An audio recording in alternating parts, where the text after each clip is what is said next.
Esse é o Mundo em Revolução e nós vamos falar agora sobre a situação em Israel, hoje dia 20 de junho de 2025, meio-dia aqui no Rio de Janeiro, 6 da tarde lá em Jerusalém, no momento que eu gravo esse vídeo. E tivemos, como sempre, ações aqui na faixa de Gaza, ações no sul do Líbano, ações aqui na Judéia e Samária, mas mais uma vez a gente vai passar por isso daqui, porque o ponto mais interessante nesse momento, evidentemente, são as ações do Irã, né? Hoje teve um grande aviso de ataque aéreo em todo o território israelense e dois impactos bastante sérios. Um aqui em Beersheba e outro aqui em Haifa. Em Haifa, uma mesquita foi atingida e parcialmente destruída por um míssil iraniano. Olha que coisa, né? Haifa é uma cidade mista, é tanto israelense quanto árabe. Tem muito árabe em Haifa, tem mesquitas em Haifa. E uma delas foi destruída, ou parcialmente destruída, nesse ataque do Irã, né? Em Beersheba foi um prédio residencial e um jardim da infância foi atingido. Felizmente, nos dois casos, não teve nenhum morto pelos ataques israelenses. Infelizmente, houve uma pessoa que morreu de ataque cardíaco, um cidadão de 51 anos, infelizmente, com essa tensão toda, acabou falecendo de ataque cardíaco. Mas uma coisa preocupante é que alguns estão apontando que o sistema antiaéreo israelense não está mais tão eficiente agora quanto no início da guerra. Parece que mais mísseis do Irã estão conseguindo furar a bolha. A verdade não é bem essa, não. Eu vou explicar para vocês qual que é esse efeito, porque a gente viu isso acontecer também lá na Ucrânia, né? Bom, com relação aos ataques israelenses contra o Irã, teve mais uma vez uma série de ataques focados principalmente em prédios da Guarda Revolucionária Islâmica do Irã em Teherã, mas teve em outros locais aqui também ações israelenses por aqui. Algumas pessoas chegaram a acreditar que o Ayatollah Khamenei teria sido alvejado, mas não foi alvejado. Em princípio, o alvo dos ataques foi a cúpula da Guarda Revolucionária Islâmica do Irã, né? E mais um dia a gente tem a grande questão: o Trump vai entrar na guerra ou não vai entrar na guerra? A gente tem alguns desdobramentos disso. Eu diria para você que vai entrar na guerra. Meu palpite, é só um palpite, eu não tenho bola de cristal, não sei o futuro, é que ele vai entrar hoje depois do fechamento dos mercados. Tá? Eu já estou preparado aqui com a live para entrar.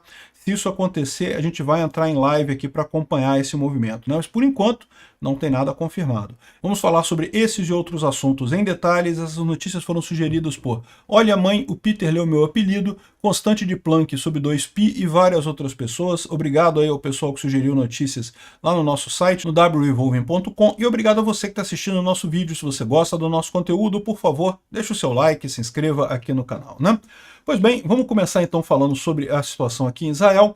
Como eu falei para vocês, continuam um monte de operações aqui na faixa de Gaza, não acabou, parece que Israel está fazendo mais uma onda de mobilização para mais ações aqui na faixa de Gaza. A Operação Carruagens de Gideão continua muito firme, mais uma área que foi determinada a evacuação aqui. Enfim, continuam as operações aqui na faixa de Gaza. É o que a gente acaba tendo menos informação, porque o foco, evidentemente, é a questão do Irã, né? E aí, hoje a gente teve esse alarme de ataque aéreo aqui em Israel. Todo o território israelense marcado com alarme de ataque aéreo, ou seja, uma situação bastante crítica, e de fato, dos vários mísseis lançados, alguns atingiram, né? Aqui o principal foi aqui em Haifa, atingiu, você pode ver, uma área bastante densa da cidade, bem perto do porto, bem no centro de Haifa mesmo. Haifa é essa cidade aqui no norte de Israel, essa cidade aqui, e o ataque foi bem aqui no porto e atingiu uma mesquita. Nessa região aqui tem uma mesquita aqui. Haifa é uma cidade mista, tem árabes e tem judeus, então tem mesquitas. Aliás, isso é muito comum em Israel, tá? Tem mesquita para tudo quanto é lado lá, não tem nenhum impedimento de árabes frequentarem mesquita, ao contrário dos judeus em países árabes, tá? Tipicamente, judeus, a maior parte dos países muçulmanos e árabes, você não tem sinagogas em lugar nenhum, né? Existem exceções. O Egito tem algumas sinagogas lá, eu não sei qual é o grau de liberdade dos judeus lá no Egito, mas eu sei que o Egito ainda tem 10% de população católica, né? Então ainda tem algum traço de diversidade, mas a maior parte dos países, o Irã, por exemplo, é bastante crítico esse tipo de coisa por lá, né? Bom, aqui infelizmente está a mesquita destruída lá, realmente atingiu a mesquita um míssil iraniano. Olha só que coisa, que ironia, né? Ironia o descaso desse pessoal, né? Porque lembra que você ainda tem também o problema de xiitas versus sunitas. Será que os xiitas não estão nem aí para os sunitas e atingiram a mesquita ali também, né? É verdade, muitos muçulmanos ainda culpam os muçulmanos que moram em Israel, acusam eles de terem alguma integração com os judeus, eu não sei o que lá, o que não faz sentido nenhum, né? Você morar num lugar não quer dizer absolutamente nada, né? Enfim, a mesquita foi destruída aqui. Outro lugar que teve um ataque bastante sério foi em Beersheba, aqui no sul de Israel. Então, bem aqui no sul, essa cidade que é uma cidade grande aqui no sul de Israel, e infelizmente atingiu um prédio residencial. Aqui, ó, parece que essa manhã o míssil balístico atingiu a estrada bem ao lado do prédio residencial. Felizmente não atingiu o prédio, mas poderia ter sido um desastre enorme. Ainda assim foi bastante crítico, né? Se você vê aqui, ó, o Jardim da Infância lá, um Jardim da Infância lá em Beersheba, né, onde atingiu esse local aqui, ó, felizmente não tinha nenhuma criança aqui, né? Dá para ver a explosão, né? Destruiu a coisa toda aqui, uma explosão enorme. Aqui o pessoal indo lá para ver, né, o dano e coisa e tal. Enfim, e repara os buraquinhos na parede. Isso daqui é bomba cluster, ou seja, bomba explosiva que joga pedacinhos fragmentantes para tudo quanto é lado. Isso daqui é extremamente preocupante, porque se tivesse pessoas aqui, felizmente não tinha ninguém, como vocês viram, mas se tivessem crianças ou pessoas aqui, tinha todo mundo ido para o saco, né?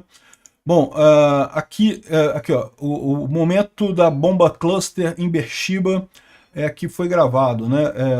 Imagens mostram pequenas explosões na cidade, apontando que o míssil balístico com uma cabeça que explodiu um raio de 8 km. Então foram 8 submunições que saíram da principal, e essas submunições ainda eram fragmentantes em si, ainda espalharam pela região ali, destruindo, causando esse dano maior por ali, né? Então dá para ver aqui realmente um dano muito grande. Mais uma vez, uma coisa absurda, porque, de novo, você usar isso contra uma área militar, como tropas no meio de um lugar, trincheiras ou coisa e tal, seria até uma coisa razoável. Nada é razoável nesse caso, porque o Irã está errado, né? Mas seria um pouco mais razoável nesse caso. E, infelizmente, ao contrário, esses terroristas, como a Rússia e como o Irã, atingem áreas normais da cidade, áreas civis, né?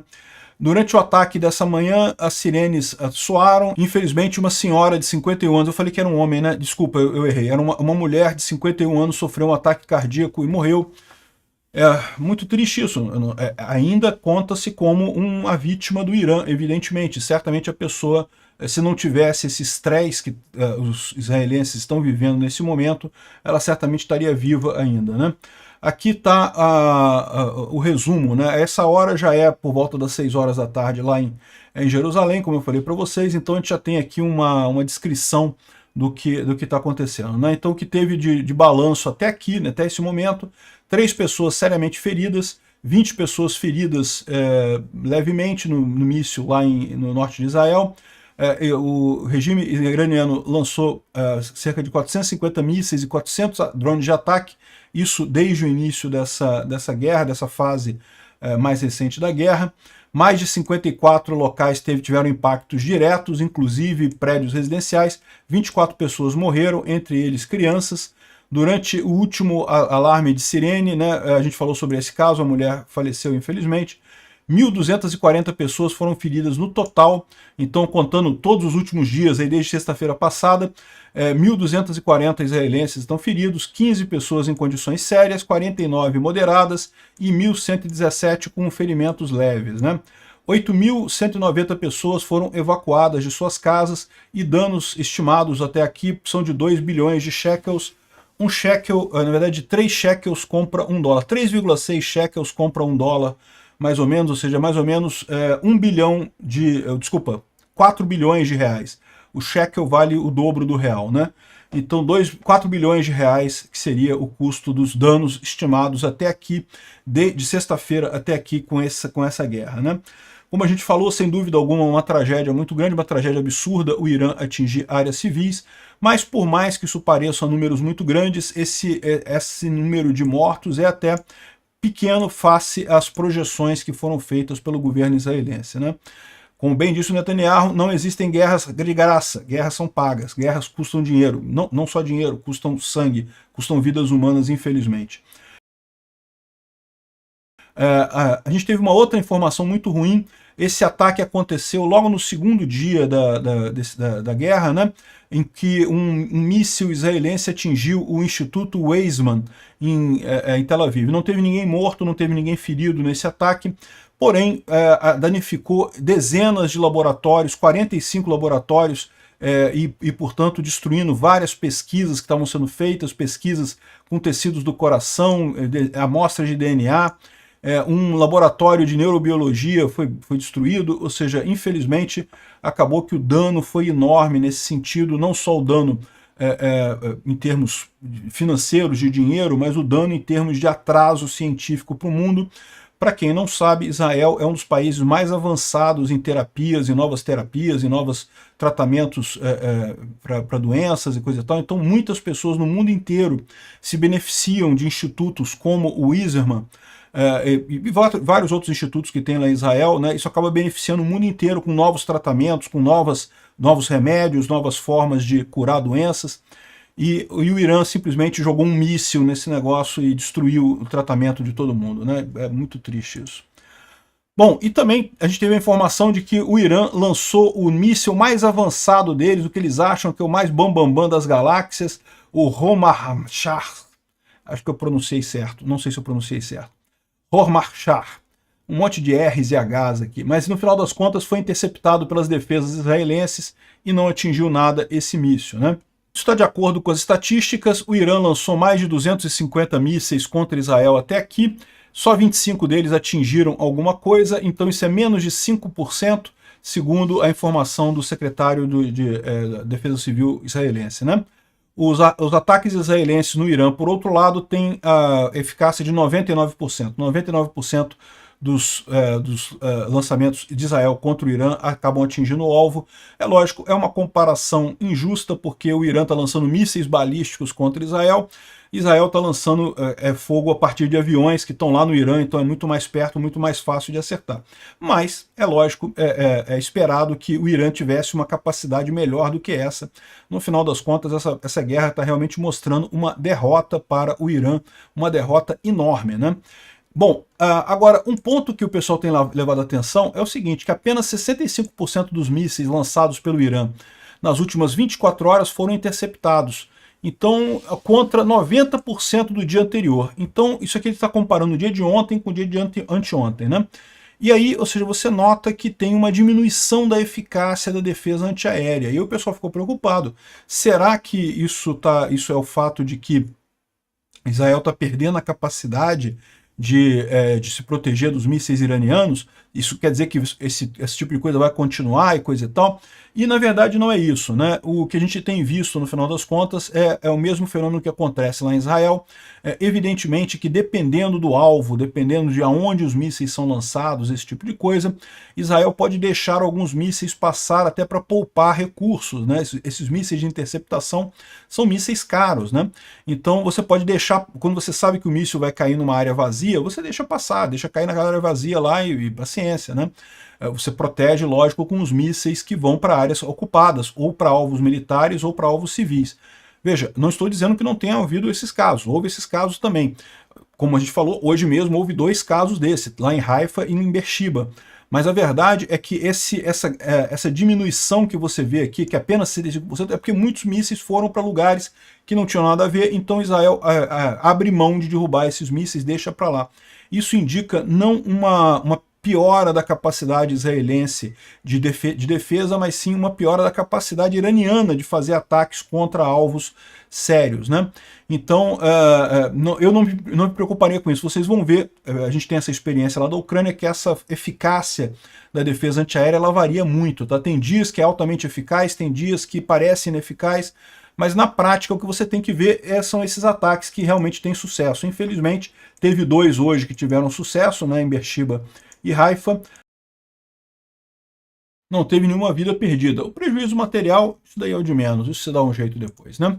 falando sobre os ataques israelenses contra o Irã, né? Ontem a gente falou sobre o ataque à usina de Arak, e só para esclarecer uma dúvida, né? Porque o jornal o Globo e alguns jornais aqui no Brasil falaram que não, porque Israel está arriscando um desastre nuclear atingindo usinas nucleares do Irã, mas quem se informou aqui pelo Mundo em Revolução sabe que essa usina não estava operando, ela não estava pronta, ela estava sendo construída com as sanções anteriores, a construção dela foi adiada, e é uma usina que seria construída para obter plutônio para fazer bomba nuclear, então ela estava com sanções do Ocidente, coisa e tal, mas o Israel quis acabar com esse negócio, porque, né, já é uma coisa menos. Então não tem nenhum risco nuclear, aquela usina de Arak, a usina não tinha elementos nucleares ainda, não tinha material radioativo ainda, a usina estava em construção, parada, tá? A construção estava parada já há algum tempo. Mas, de qualquer forma, Israel resolveu destruir tudo lá para evitar que no futuro o Irã faça alguma coisa ali em Arak, né? A gente vai falar mais adiante sobre uma outra usina, que é a usina de Bushehr, que essa aqui está em operação, e Israel está falando sobre a consideração sobre se vai atacar ou não essa usina.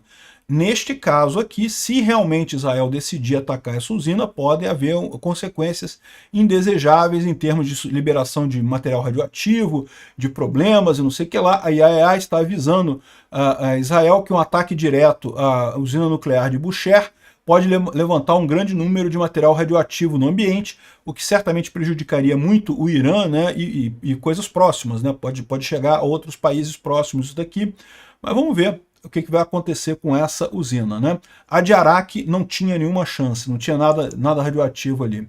Bom, Israel continuou fazendo grandes ataques. Ontem à noite fez um ataque muito grande sobre uma instalação que fazia fibra de carbono, que fazia peças de fibra de carbono usadas nos foguetes e mísseis do Irã, né?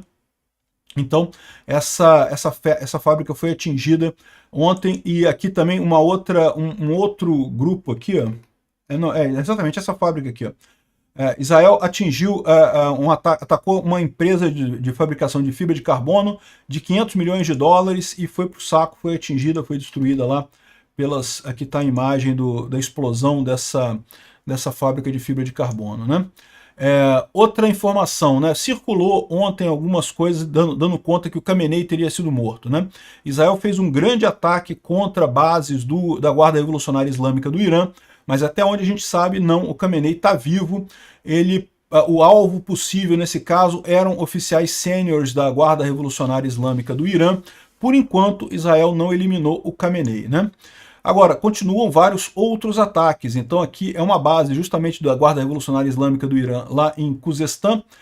Aqui essa enorme explosão aqui, mais explosões aqui nessa mesma base. E continua o trabalho de destruir os lançadores de mísseis, então continua aquele processo que a gente tem falado para vocês.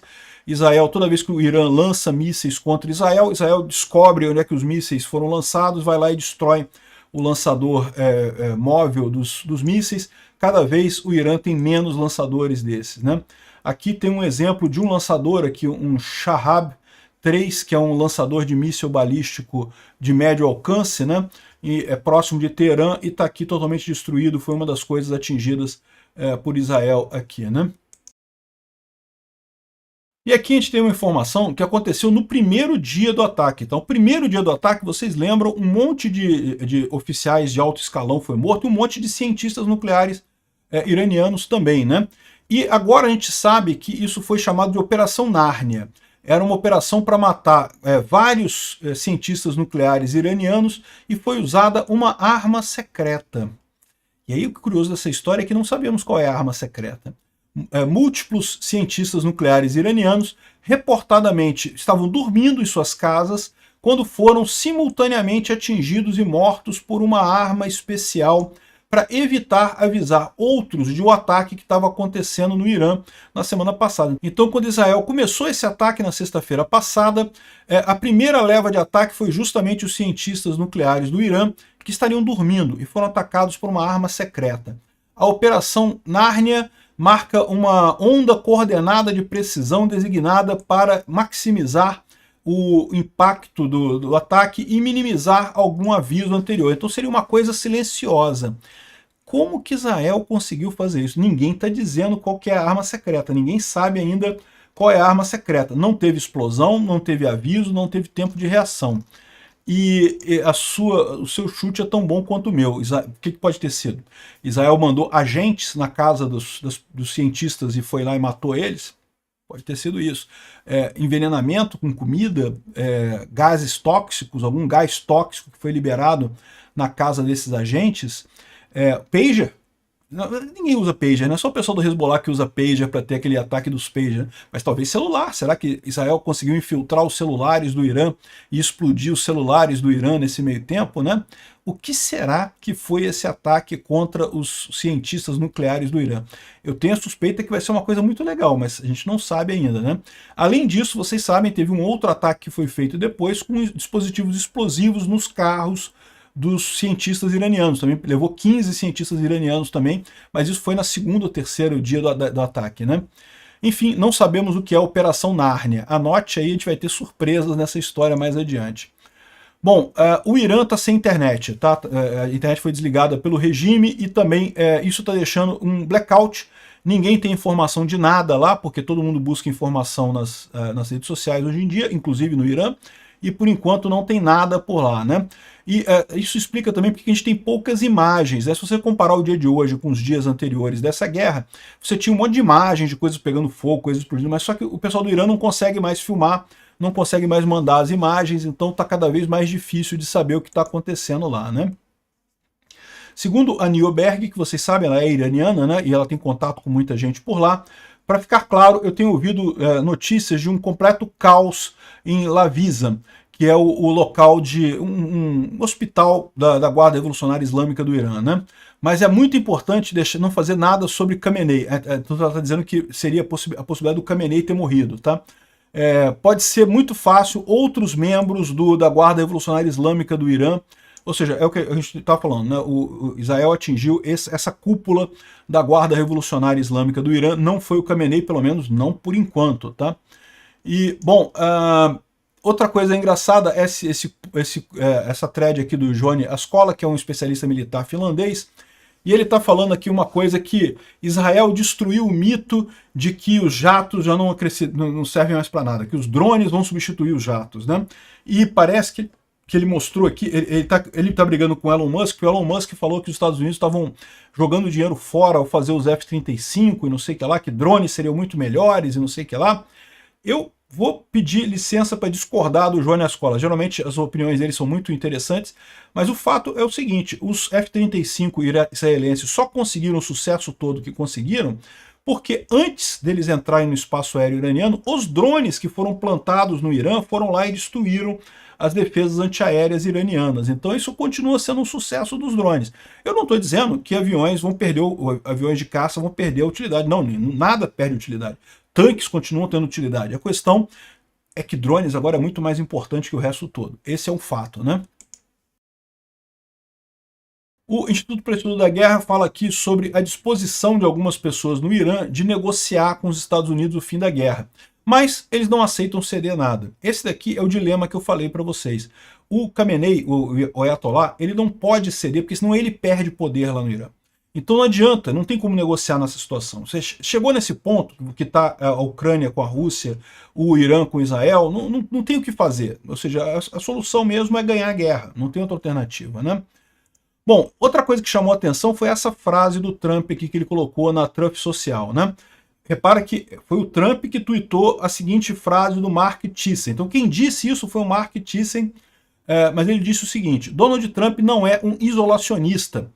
E isolacionista dentro do conceito americano, né, do conceito dos Estados Unidos lá de geopolítica, é o cara que acha que os Estados Unidos não deveria se envolver em conflito nenhum do mundo, deixa o mundo se ferrar para lá, porque isso seria caro para os Estados Unidos e não ajudaria nada no final das contas. Eu acho isso uma visão errada, né? Primeiro porque você extinguir um conflito pequeno é muito mais fácil, muito mais barato do que extinguir um conflito grande. O que eu falo sempre é o seguinte, é importante a Ucrânia ganhar essa guerra para evitar uma guerra por toda a Europa, como foi a Segunda Guerra Mundial. Seria muito mais caro, é muito mais barato resolver o problema agora, né? Da mesma forma, essa guerra de Israel agora contra o Irã tá sendo cara, né? Está se gastando muito dinheiro. Mas para pensar, compara isso com uma guerra nuclear no Oriente Médio. É fichinha, cara, é fichinha, é de graça praticamente. Então eu discordo dessa visão isolacionista, né? E aí o cara está dizendo isso.